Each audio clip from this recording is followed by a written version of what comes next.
Maktoum Prod. N'oubliez pas de vous abonner et activer la cloche de notification. يا همة الشيخ احضري لنا بهذا المحضر ولتعطفي بنظرة أنال بها وطري. السلام عليكم ورحمة الله تعالى وبركاته. yéen mbokk yi tedd yi sell yi ñuy bàyyi xel ci Maktoum Prod ñoo ngi leen di nuyu te di leen ziyaara ginnaaw bi noo sukkee sunuy bëti woom tàllal ko sunu loxo xol ziyaare ko sunu sang sayyidi wa mawlaaya habibi cheikhi asayid cheikh Mouhamadin al Moustapha Sy al Maktoum hafizahu llahu wa ayyadahu wa raahu. mbokk yi xam ngeen ne tey ji mooy àllarba tolloog 16 février nag saa buñ ci tollee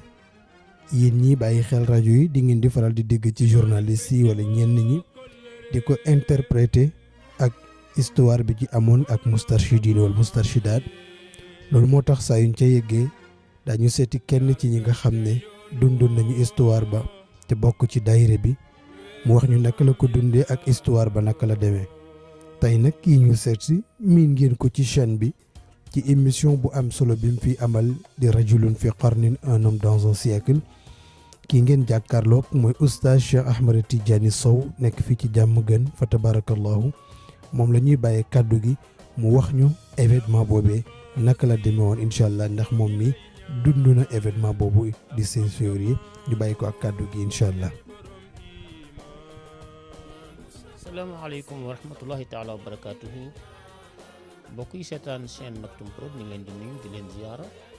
ñëw tey ci àllarba ji 16 février comme témoin de l'histoire nga xam ne journaliste yu mujj yi barki dem yi da ngay toog ci télé yi di gis ñuy wax n'importe qui et n'importe quoi di wax leen neex te pourtant mënoon nañu delluwaat ci source yi ñi ko dundoon ñu ngi fi ñu wax leen lu xew ñu nettali ko étiquettement mais dañuy jële seeni télé ak seen rajo di wax lu leen neex di manipuler opinion internationale bi et nationale pour di diaboliser daayira bi ak ñooñu daayira bi. en bref damay def benn rétrospective pour kiy déglu xam dëgg lan moo xewoon ba tax 16 février am. dañu dem élection 88 Abdoulaye Wade gagné élection yi Abdou Diouf sàcc ko ay émeute am ay sénégalais dëj étudiants yi taal dëkk bi opposition bi taal dëkk bi ñu tëj Abdoulaye Wade sëriñ yi def médiation ñu négocier opposition bi bàyyi Abdoulaye Wade bàyyi étudiants yi delluwaat ci seen biir ci seen ay amphi militaires yi delluwaat ci seen ay caserne mais jamais 203 nit ñi décidé na cette fois-ci mu 80 élection 5 ans après mu élection 93 ak lu mën a xew Abdou Diouf ne volera jamais ces élections. Un large consensus et des débats politiques judd entre l'opposition, plus particulièrement Abdoulaye Wade, Landing Savané, Abdoulaye Bathily, Iba Der Thiam, ñu dem négocier ji ak état bi d'accord négocier muy Abdou Diouf. li ñu njëkk a def mooy ñu taxawal conseil constitutionnel. Ça veut dire c'est pas léegi Cour suprême mooy génne résultat mais Cour suprême am na lu ko gën a kawe léegi muy conseil constitutionnel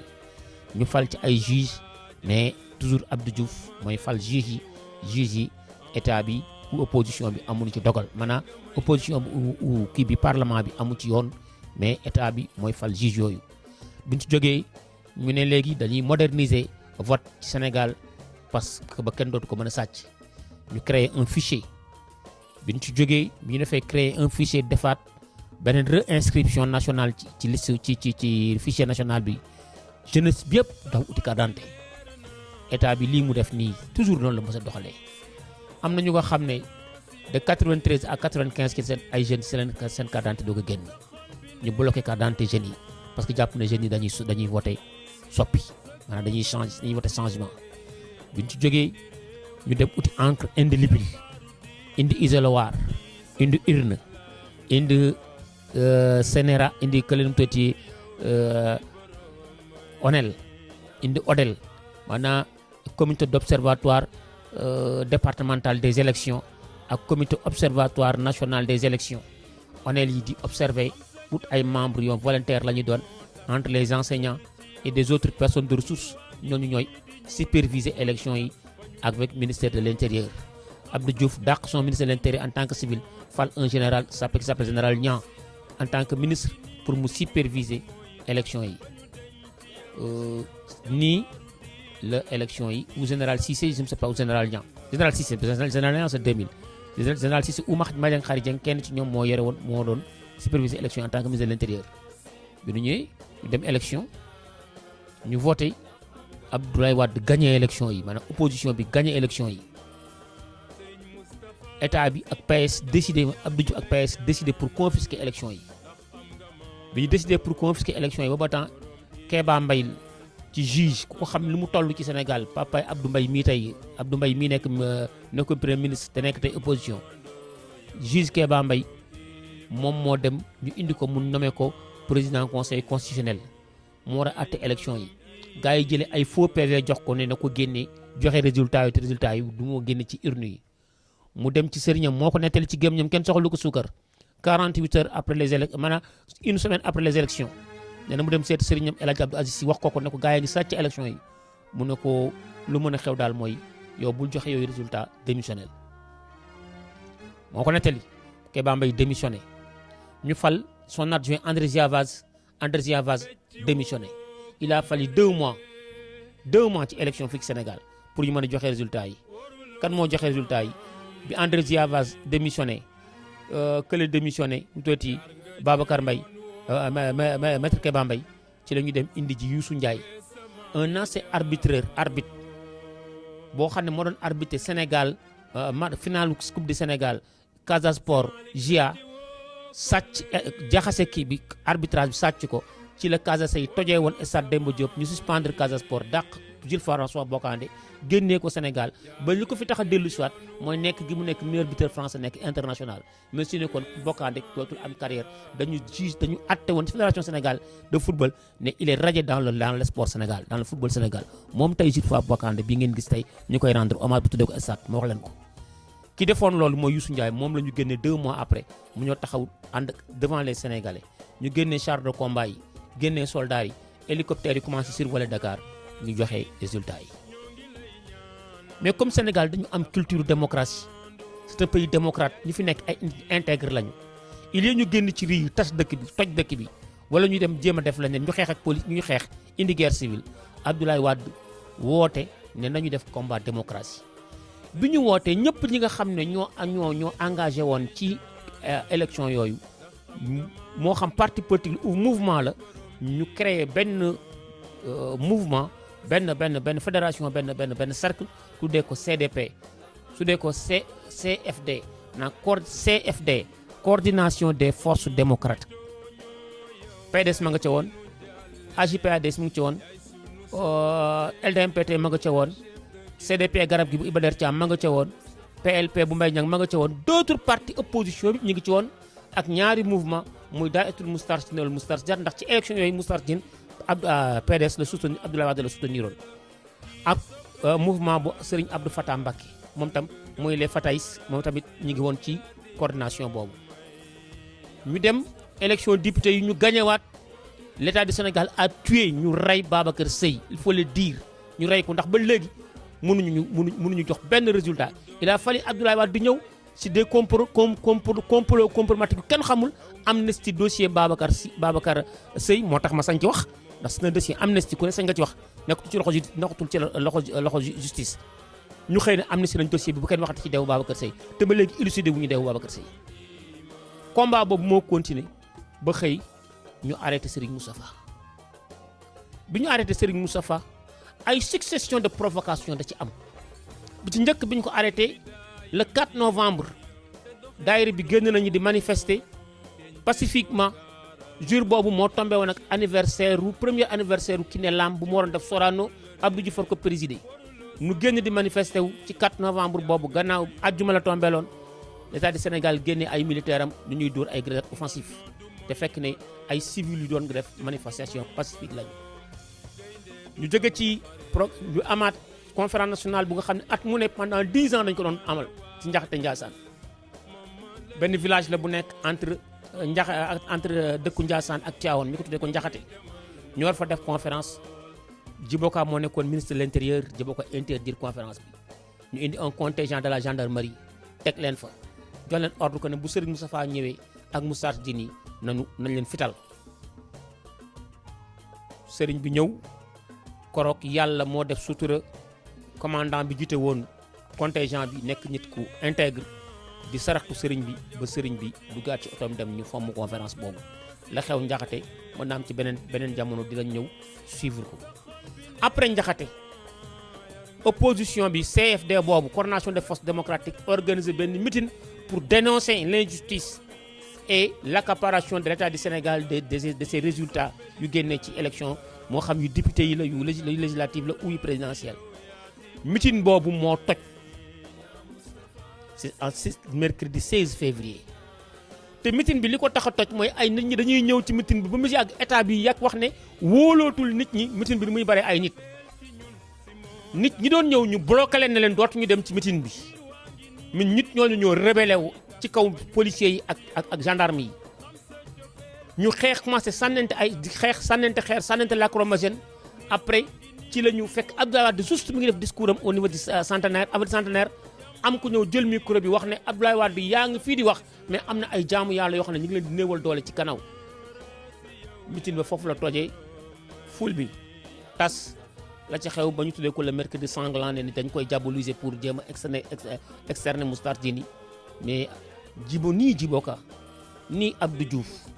ni ces gens là ces militaires ces policiers yu fekkee woon seen sérieux tuuti nañ ci exterminer Dahiratoul Moustarchidine après le lendemain ñu arrêté Serigne Pape Malick Sy arrêté Landing Savané arrêté Pape Oumar Kane député Dakar PDS arrêté Cheikh Tidiane Sy membre comité exécutoire comité directeur PDS arrêté Habib Sy membre comité directeur PDS arrêté président Abdoulaye Wade ñii ñëpp arrêté ñu 6 personnes yi 6 policiers ñoo ci dee ak ñaari civil ba léegi ñaari civil yooyu kenn du leen tudd kenn faalewu leen kenn du leen tudd on parle que ces 6 militaires ces 6 policiers là où sont ces 2 civils là innocents tués par les balles des policiers sénégalais. Il faut que les gens cessent de dire ce qu'ils ne comprennent pas. Man mii di wax ak yéen 21 jours après événement 16 février lañ ma arrêté man ak sama doom ak sama jabar lorsqu'on m'a présenté le juge de l'époque c'est Sémou Diouf c'est le juge d'instruction mu ne ma kañ lañ la mu xool ne ma meew ce dossier dañ ci bind flagrant délit de jànguñu tubaab mais ni jàng tax xam nga ne flagrant délit mooy ku ñu jàpp ci mbir mu koy def ñu ñëw téye ci loxo main dans la sac mu ne ma nan lañ lay jàppee flagrant délit tey 21 jours après tey ñoo présenté ma la ma ne ko c'est tout mooy tous les dossiers bi lu ñuy wax ci 16 février rek lii la c'est une purement machination ñu arrêté sama soxna arrêté sama doom un enfant buy namp 6 mois 20 jours après ñu libéré ñu par non-lieu sans indemnisation kenn fayuñu kenn indemnisé ñu yàq suñu liberté yàq suñu dund sonal ñu ci commissariat yi torturé ñu li ñuy def ci commissariat yi nañ ko wax li xew c'est sérieux mais li ñuy def ci commissariat yi nañ ko wax li ñuy def ci brigade gendarmerie yi nañ ko wax ana Lamine Mbaye bi dee woon sur le main des gendarmes des policiers au niveau de la DIC li yëpp jaar na fi lii mooy événement wu 16 février bi ngeen mën a wax nag sénégalais yi leneen loo mënu leen fexe ba dugal ci nopp sénégalais yi wax leen leneen loo xam ne mënul nekk ñun ñii ko dundoon lii moo dund meeting la woon bu tas boo xam ne préfet de Dakar moo ko autorisé ministre de l'intérieur moo ko autorisé mais du Dahiratoul Moustarchidine moo doon jóg di manifester qu'on soit clair et ce qui me fait mal toujours quand ces journalistes là parlent de ces faits ils ne parlent que de Dahiratoul Moustarchidine et ce n'est pas Dahiratoul Moustarchidine qui a déposé cette autorisation c'est le CFD qui a déposé cette autorisation c'est Abdoulaye Wade qui est le président qui dirigeait ce mouvement là ce CFD là et toujours boobu tout ce képp koo xam ne kii mais preuve en est lu tax ñu arrêté Landing Savané lu tax ñu arrêté tous les dirigeants du PDS parce que ñi Pape Oumar Kane moo demoon déposé ji autorisation bi Cheikh Tidiane Sy moo demoon ci ñi demoon déposé autorisation bi ci la bokk ñi li moo tax ñu arrêté leen lan lañ def ci dossier fond de dossier bi complot xaw ma lan déstabilisation de l'état xaw ma nu ñu koy wax ne dañuy complot ngir daaneel état du Sénégal loolu yéen na maana lii mooy problème mu 16 février tëj ci ay nit exilé ci ay nit am na ñoo xam ne 10 ans après il fallait 7 ans après il fallait Abdoulaye Wade jël état du Sénégal pour ñu mën dellu si waat fii ci Sénégal bàyyi seen njaboot rey nañ ci ay nit ay Moustarchid génnee nañ ci exilé nañ ci ay Moustarchid def nañ ci lu leen neex jugé nañ ci ay nit par contumace Serigne Abdou Sarak Serigne Moustapha jugé nañ ko 5 ans tëj ko par contumace yóbbu nañ ci ay nit cour d'assises jugé leen ci ay nit ñu nga xam ne ay sëriñu daara lañu ay enseignants am na ci koo xam ne waa dig bi ñuy def enquête de moralité ku ñuy wax Ismaïla Fall Ndar la dëkkoon bi ñu demee ba seeti sëriñam bi ko jàngal ñëw ne ko dañuy ñëw dañ lay laaj loo xam ci Ismaïla Fall bi ñu ne dafa ndax dafa nañ ne leen jàpp dañu doon def manifestation ba dañu rey nit dañu doon rey ay nit dee ci mu tijji waxande moom sëriñ bi génnee benn kaamil ne leen kaamil bi Ismaïla Fall moo ko bind te gestuwul moo ko bind ala zahril ghaib bi moo ko beqi